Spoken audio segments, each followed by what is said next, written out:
third CLSD webinar. It's good to see all of you here with us this morning. For our check-in, here is our check-in question for this morning. So if you would please enter your name along with your district ESU or other eligible entity.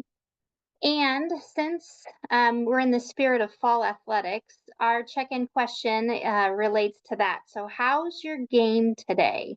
With green being you're feeling locked in and feeling strong. Blue, calm but quiet and doing okay. Yellow may be feeling a little off balance, maybe tired. It's Friday. I get that. It's been a long week. Or orange, feeling a little pressured or a little stressed or overwhelmed. So go ahead and put your information in our chat, and we use that just for our attendance, see who's all here and participating with us. I'm going to drop the resources into the chat as well.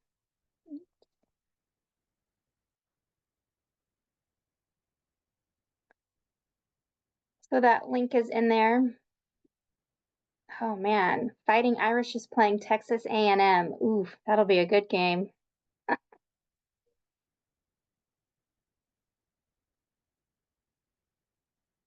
I love to see the green and blues. That's really good for a Friday. Kudos to all of you. Nice work. All right. Okay, we're gonna dive in.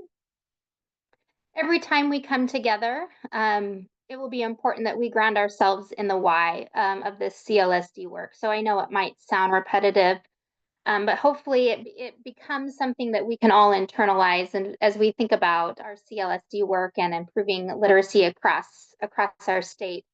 But it really is essential. It's critical to think about our CLSD work really being the fuel for our statewide literacy journey. That our work is rooted in evidence-based literacy practices that are aligned with science of reading. We build capacity by investing in our educators because we understand and recognize they're the key to sustaining our literacy efforts long after the grant ends. And let's not forget that it's not about a quick win. It's rather us being focused, results-driven, and committed to long-term success for our students and educators. Before we get started with our usual content, I just wanted to share just some quick little updates from the CLSD convening. So earlier this week, a small NDE team attended the CLSD convening in DC. And we came away with some really valuable insights, but also we were very affirmed in the work that you all are doing and the identification and selection of strategies that are happening across the state. And so that was really exciting to see the things that we're thinking and the strategies and allowable activities that you all are implementing are also things that other states have done through this process as well. During the convening, it was shared that literacy continues to be a top priority for this current administration. And we had a chance to meet with our federal programs officer, and he really emphasized that evidence of effectiveness is more important. In fact, I think the word he used was critical, is more critical than ever. And so this means that we really need to be intentional about not only the allowable activities that we're using, but also about how we're measuring that impact and ensuring that our efforts truly improve student outcomes and inform where additional support might be needed. As I mentioned, we had a chance to connect with other states that were experienced in the CLSD process, either halfway through or wrapping up, or maybe they're on their second round of CLSD funds. And it was very clear that our systems, our supports, the approaches that you all are taking are exactly what they've done to boost successful literacy results and outcomes in those states. So that's really, really exciting when you can be affirmed that what we're doing is on the right track, and we just need to stay the course. So the final reminder and takeaway from that CLSD convening is really that this work is deliberate, it's focused, and it's meaningful, and we have a real opportunity to lead the way in transforming literacy in Nebraska. So lots of exciting things. All right, I'm going to give you a chance to go ahead and read on your own that program purpose.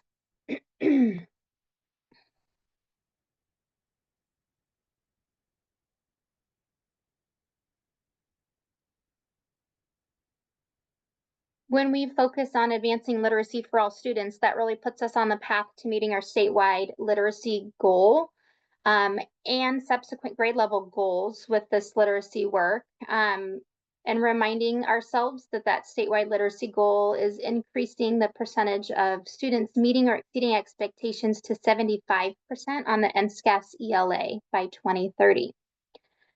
So then this also got me thinking that third grade literacy goal really is the bar, right? So that's the minimum expected level um, that is the goal throughout our literacy efforts across the state. But I don't know about you, but I got into education to make a difference for all students. And 75% is critical and important. But I also want to make sure that that remaining 25% of third graders have the literacy skills that they need to be successful. And that's why I believe that our responsibility goes beyond just meeting the standard or the bar, but exceeding that. So while hitting 75% proficiency in third grade is important, we also have to keep improving literacy outcomes for all students.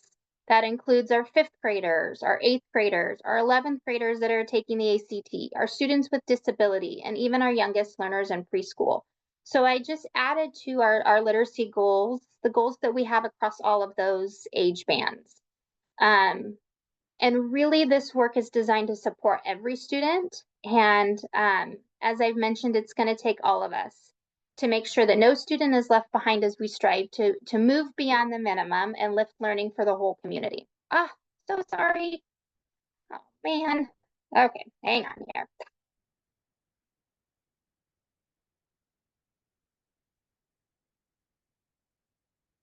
Sorry. When I'm in meetings, I need to be reminded about our teams. Okay, take two. We'll pick up where we left off. Sorry about that.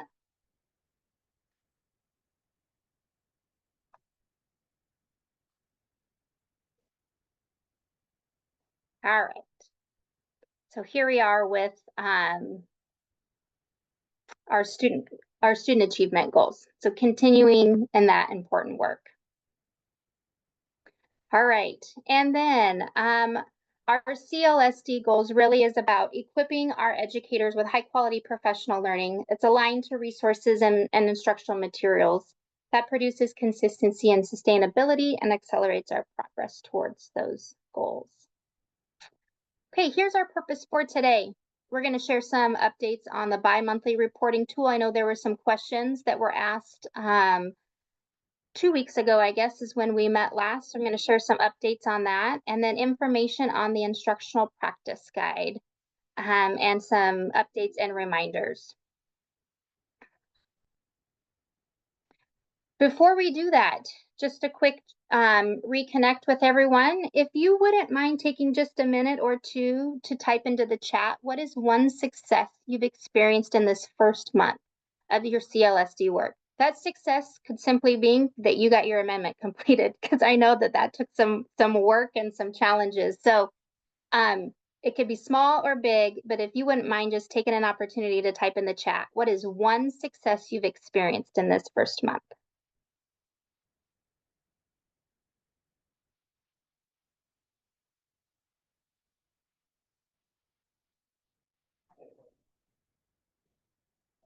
I love it. Letters, licenses, getting those things up and going. Perfect. 96 teachers are getting trained in letters. Yay! Convening all consortiums. That's awesome. That collaboration will be really helpful. Just getting the plan in place. That is a really it's a really important step. Perfect. Getting teachers excited. 100% buy-in. I love that. We cannot do this work without the commitment of our educators. plans to order those intervention materials, looking at data. Awesome. That's awesome. It's really exciting to see in just a short amount of time all of the amazing work that's happened. Excellent. Those are our bright spots. Thank you all who were able to put something in the chat. All right. So just some updates from the bi-monthly reporting tool. So based on some questions from the last webinar, we just wanted to share some updates and clarify those next steps. You see the purpose there for the bi-monthly reporting tool, which is just being able to track progress and make sure that we're supporting where support is needed. So some questions were asked about if multiple people could enter data at the same time. And unfortunately with Question Pro, it's not able to operate in like a shared document similar to how a Google Doc would be. So it would have to be one person entering that. So we've made a little bit of a pivot and know, and this will be the fourth bullet point there, that this is a pilot process, but we're going to make a little bit of a pivot. And we are going to ask that you complete a survey for each age band. The hope is that if you have multiple age bands and multiple people managing the grant, that project leaders can send that reporting tool out to whoever needs to submit information or the data piece from the survey. So if you have funds in all three age bands, then you would fill out 3 different surveys, one for the birth to kindergarten entry, one for K-5, and one for 6-12. And so your feedback on that process will be important. Remember, this first time that you do the reporting tool, there's not going to be as much data collection, just merely because of the timeline of the grant. So we're going to pivot and try that. And then again, like I said, get your feedback on how that went and how that felt. We anticipate that it shouldn't require more work. The goal of the survey is that it shouldn't take any more than 30 minutes to complete. So that is something that we will be monitoring. The first reporting tool will be due September 26th. We are in the process today of testing the survey, and so you can expect, or project leaders can expect, to receive an email from me on Monday with the link to the survey. Again, if there are other people part of your project team that will need to enter information, we just ask that it's the responsibility of that project leader to email or forward that link to those who might need it to complete that reporting. And as I mentioned, this is a 6-month pilot, so your feedback, which is section 5 of the reporting tool, will be really, really helpful in making sure that the survey is easy to use, that it's practical, and that it meets the reporting expectations as well. Okay.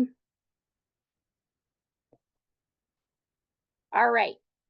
So today's topic focus was on, or is on, the Instructional Practice Guide, or the IPG. So the IPG will be a required part of the reporting process.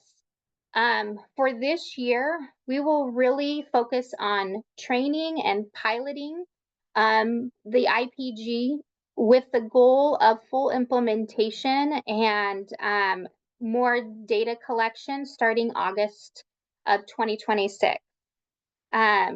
So this will be a tool that we will ask leaders and coaches to use. It's a walkthrough tool in our classrooms. I know that there are a lot of districts and ESUs that either have completed training, went through training, and are doing really amazing things with the IPG. And so we'll be leaning on you as experts throughout this process to just help us better understand and think about how we systematize this, the IPG for this grant in particular. During the full training, leaders will take a deeper dive into the IPG, and explore the what, why, and how in detail. Today, I'm just going to share a brief introduction to the IPG. Marissa Pazant, who is our assistant administrator and director of content standards, was really instrumental in this work, along with several others from regional literacy coaches, ESUs, and NDE. So her information I've provided as well. If you have specific questions, she would be a great point of contact for you. And that is also in the resources as well. So the IPG is an observation tool that really focuses on specific content. It helps us see how well instruction aligns with standards and how effective the teaching is and how actively engaged students are in the classroom. It really is designed for classrooms to use, excuse me, it is designed for classrooms using high quality instructional materials. So we're really measuring the implementation of these materials in our classrooms. The IPG serves several important purposes in our work as far as monitoring implementation and also providing feedback to our teachers. So first, it's a classroom observation tool. It highlights core actions, which we're going to talk about, that we should see in standards aligned content, in effective teaching, and in meaningful student engagement. It also is designed to facilitate meaningful teacher feedback. So it gives instructional leaders a structure for conversation about instruction and implementation of those materials. The tool is meant to provide a quick 10 to 15-minute snapshot of the use of those high quality instructional materials. So that provides real-time insight without being overly time consuming when we think about walkthroughs. As a former principal myself, I know that those walk tools were really, really valuable. And it was more manageable in my schedule and my time when I could make short, frequent visits versus long periods of time with less or more time in between those visits. So this is meant to be short, frequent visits. It also helps schools, districts identify trends in instruction and implementation of materials, which also then allows us to recognize professional learning needs for our specific buildings or districts. And finally, the IPG really helps us build instructional leadership skills across the state. I think it gives us common language and a consistent way to discuss and support the implementation of high quality instructional materials. It's really reducing variability in what are we expecting to see in our classrooms as it relates to the implementation of HQIM. So we want to be clear on what the IPG is not. It is not a teacher evaluation tool. That the purpose is for observation and support. It is not to evaluate. It is not a one-time walkthrough event. It's meant to be part of an ongoing process that builds understanding and evidence over time of the implementation. It's also not limited to only ELA content experts using it. And I think that's really important. Even if you don't feel like you're an expert in ELA or evidence-based literacy practices, the tool really can be used broadly to look at instructional practices and materials. And it also helps develop your knowledge and understanding of what expected instruction should look like in an ELA classroom. And finally, it's not meant to make instructional staff feel uncomfortable. The goal is to support growth and not create pressure on our educators. So when we think about improving student outcomes, we have very clear research around what that is. One is that the single most important factor leading to change in student achievement is the teacher. When we think about improving student outcomes as it relates to instruction, it really comes down to the quality of core Tier 1 instruction. So Dr. Richard Elmore says it best when he says, to improve learning, we can raise the level of content, strengthen the skill and knowledge teachers bring to that content, and increase how actively students engage with it. So those are three very simple levers: rigorous content, effective teaching, and student engagement. And those are exactly what the instructional practice guide, or the IPG, helps us focus on. So it gives us a clear way to see, to support, and to strengthen those core actions in every classroom. So when we think about core actions, we want to see those then in our IPG. So there are 2 IPGs for literacy. One is specific to foundational literacy and one for ELA. Both are built around those 3 core actions that are based on Dr. Richard Elmore's research to improve instruction. So here you see the 3 core actions for our foundational skills. So the first one is systematic and an explicit approach.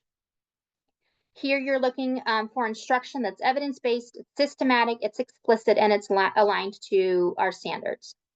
The second core action is quality instruction, and this ensures lessons are clear, it gives students time to practice with the guidance, and keeps them actively engaged. We want to see students engaging with the instruction, being active participants in the classroom, versus being passive learners and not actively engaging in that way. The third core action is progress monitoring. So how are we tracking student progress, and how are our educators using that to inform and guide their next instructional steps? So looking at the ELA IPG, which again applies to those lessons beyond the foundational skills, but where we really dive into the text. What we want to see is that students are actively engaging with the text in the classroom. So the first core action is complexity of text and engagement with the text. So one, we're looking, is it an appropriate complex for the grade level? So is that text appropriately complex for the grade level? And is during the instructional period, are students actively engaging with that text? The second core action is questions and tasks. So that's focused on whether the lesson is inviting students to participate both orally and written. We want to see students being able to orally respond and engage with the text, but a really important component of literacy and closing gaps is that they're able to produce written responses, citing evidence and engaging with the text through that means. And finally, the third core action is student engagement with the content. So this is asking whether the lesson provides support for all students to fully engage in the work of the lesson. It is critical that we keep expectations high for all scholars or students in our classroom. And so what we want to see is that our students with disabilities, our EL learners, our students that might be struggling readers or writers, have access to those core 1 instructional materials, and teachers are using appropriate scaffolding supports to allow them to access that. So within each core action, there are indicators and look-fors, which I'm going to show you what the walkthrough tool looks like. You have a link to both of these IPGs in your resources for today. So you'll see here that we have the core actions on the far left side. You'll see the indicators, or the indicators are on the far left side. The core actions are right above. The look-fors are there in the middle, and on that far right side is the scale, a 1 to 4 scale. And that scale really just shows the degree to which those look-fors are present. And so that's where we're collecting our data and being able to use that information to drive decision-making in our buildings and in our classrooms. We are in the process of working on a data dashboard where you will be able to enter this information. So that's being created.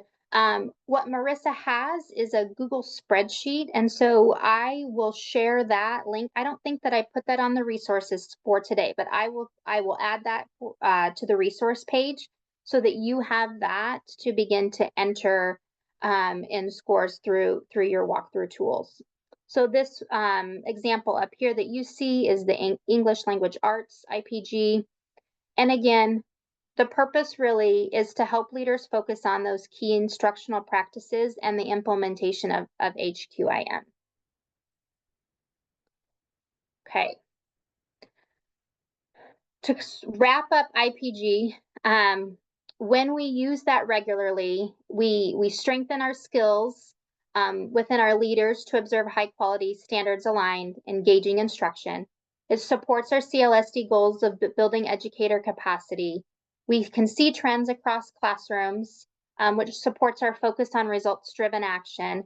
And the IPG provides actionable data that informs the design of professional learning, and that ensures that our work remains grounded in evidence-based literacy practices. I'm not going to go into detail here because I'm looking at my time, and of course, always have more planned than what we have time for, but the IPG doesn't necessarily have to have a teacher feedback component, although we know that our teachers very much value feedback. When I walk into a classroom and leave, I often have a teacher come and say, hey, what did you notice when I was in the classroom? So one way you could consider using the IPG is through an instructional round model. And so this is just an example. For the purposes of the CLSD, we're just asking you to collect data. And that could be anonymous teacher data. You don't have to assign teacher names to the data. It's really about using that information to make decisions based on the decisions around implementation of HQIM in your building. Okay. This slide just provides a few resources and links that go directly to the NDE website where we have the collection of the IPGs. We do have IPGs in other content areas, math and science, and other areas are being developed as well. So I just threw a ton of information about the IPG at all of you. If you remember, we have our link, so please note any questions that you might have. There weren't very many IPG questions from 2 weeks ago, and so hopefully those questions that were asked, we were able to address those. But hearing this information, seeing the research behind it, if that is percolating any other questions that you might have, please drop those in the Google question doc so that we can respond to that. Okay, so this is our sort of weekly reminder of where we're at. We're spending year one funds. Hot off the press, we did receive our official gain notice from the U.S. Department of Education this morning. So year two funds will be available. So we were really, really excited. Nobody else knows that, so don't tell anybody. No, I'm just joking. Our year two application will open October 1st, where we will ask you to submit a budget narrative, budget summary, and program summary for those year two funds. So it's exciting that we have those funds, and we look forward to our work continuing. Okay, I just dropped a little information about the Nebraska Literacy Leadership Network. You can take a moment to just read through that on your own. That is thanks to Sherwood Foundation grant and in partnership with the Bailey Education Group of a network that we're excited to think through to support our leaders in our districts and in our buildings. So we'll share more information at future webinars about that, but I just wanted to have that in here. So I think I've got 2 minutes left. Here is the link for any additional questions. The CLSD FAQ has been updated. There was some questions about the Zoom link for the webinars. So in the FAQ, it's towards the bottom under the other heading. I just put my Zoom link in there. So if there's any time where you've lost the link or the link's not working, you can go right into the FAQ and click on my Zoom link, which should pop you up for our weekly webinars. So hopefully that helps with anyone that didn't receive invites or didn't get the information. So that link is there. The last thing that we are creating, let's see if I can pull it up here. Okay, Lisa Oltman, I see you on my screen. Do you see on your screen K5 CLSD allowable use of funds? Yes. Okay, perfect. Thank you. Okay, so what we have created, I don't know about you, but with this grant being 2 years in, is sometimes it's like I get questions about is this allowable, and I'm like, gosh, let me think through this. So we created this document. I hope that you find it helpful, and we can adjust this. On the far left, it lists our allowable funds for the CLSD grant, so professional learning, curriculum-based professional learning, etc. In the middle are the criteria for those activities that are allowable for those funds. So if you're doing professional learning, you should be providing high quality professional learning for educators that are focused on evidence-based reading practices. A vendor provided coaching service could be purchased, etc. And then on this far right, here's where you might consider function codes in the future. So if you're using a vendor-based coaching support, that might go under professional learning. If you're using a consultant, that would go under professional learning, and then the approved provider list. So the goal of this was, if you had a question, I'm thinking I want to do this activity, you could go to this document and see, does it fit under the criteria for that allowable use of fund? If yes, great, you're good to go. If you still have some questions, reach out. And I don't want this document I don't want the perception to be that we don't want your questions, because we very much do want your questions. And we are happy to support in any way that we can. But this has been helpful for me as I have taken in questions and been able to put those against the criteria for me to say, yep, that's allowable, or I'm not sure that I see a fit here. So there are allowable funds for each of our age bands, so 6-12 and birth to K. So hopefully you find that helpful. If you have any feedback on that, I would love to hear it. That can be a living document and can be changed as needed. So our next webinar is September 17th, so next Friday. We look forward to seeing you all. And again, you can email any questions that you might have to our CLSD email address, or you can email me too. That works as well. Once again, I really, really thank you for your time, for the work that you're putting into this. This is a different grant. It's a different process than maybe what we've been used to, but I really, really appreciated everyone being able to think outside of the box and think through those activities, and it's going to be really great. So thank you. I hope you enjoy your Friday. Have a great weekend, and I'll see you next week.